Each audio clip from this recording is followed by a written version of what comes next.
বিসমিল্লাহির রহমানির রহিম। প্রিয় নবম শ্রেণীর শিক্ষার্থীরা, আজ আমি তোমাদের সামনে নবম শ্রেণীর নতুন কারিকুলামের 2024 সালের গণিত বইয়ের 51 পৃষ্ঠার জোড়া কাজটি নিয়ে হাজির হয়েছি। তাহলে সাথে থাকো। ধরো তুমি একটি চাকরি পেয়েছো। তুমি তোমার বেতন থেকে প্রথম মাসে 1200 টাকা সঞ্চয় করলে এবং প্রতি মাসে পূর্ববর্তী মাসের তুলনায় 100 টাকা বেশি সঞ্চয় করতে থাকবে। তুমি 20তম মাসে কত টাকা সঞ্চয় করবে? প্রথম 20 মাসে মোট কত টাকা সঞ্চয় করবে? কত বছরে তুমি মোট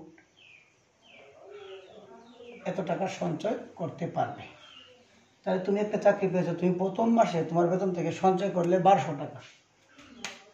তাহলে কয়ের সমাধান, প্রথম মাসে সঞ্চয় 1200 টাকা এবং পরবর্তী মাসে আগের মাসের থেকে মানে 1200 থেকে 100 টাকা বেশি। তাহলে পরবর্তী মাসে তুমি সঞ্চয় করবে 1300 টাকা। তার পরবর্তী মাসে সঞ্চয় করবে এই মাসের চেয়ে আরও 100 টাকা বেশি। তাহলে কত? 1400 টাকা। প্লাস ডট ডট ডট এভাবে তুমি করতে থাকলে তাহলে তুমি এভাবে 20তম মাসে কত টাকা সঞ্চয় করবে?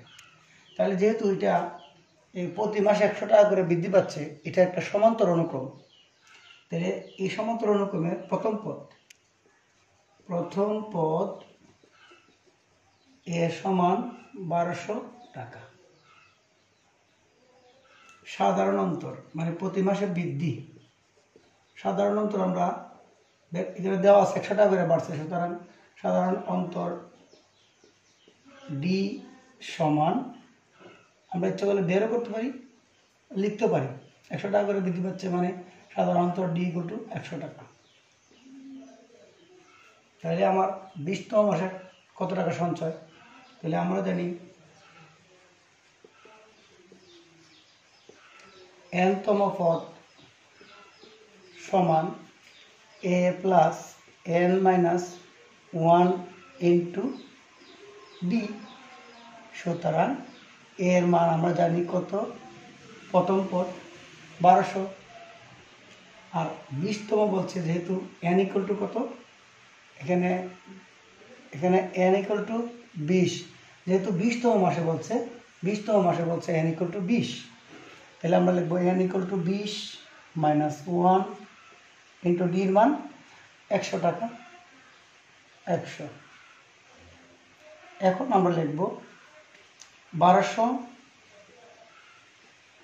যোগ 20 থেকে 1 বিয়োগ করলে 19 গুণ বন্ধনী উঠলে গুণ 100। তাহলে 1200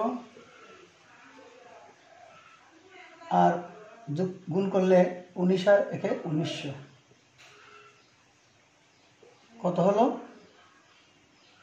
0 0 0 0 9 আর 2 11 1 2 1 1 2 আর 1 3100 টাকা। অর্থাৎ 20তম মাসে তোমার সঞ্চয় 20তম মাসে সঞ্চয় হবে 3100 টাকা। তাহলে বুঝতে পারছো? খ নম্বর প্রশ্নের উত্তর পরবর্তী ভিডিওতে পাবে। ধন্যবাদ, সাথে থাকো।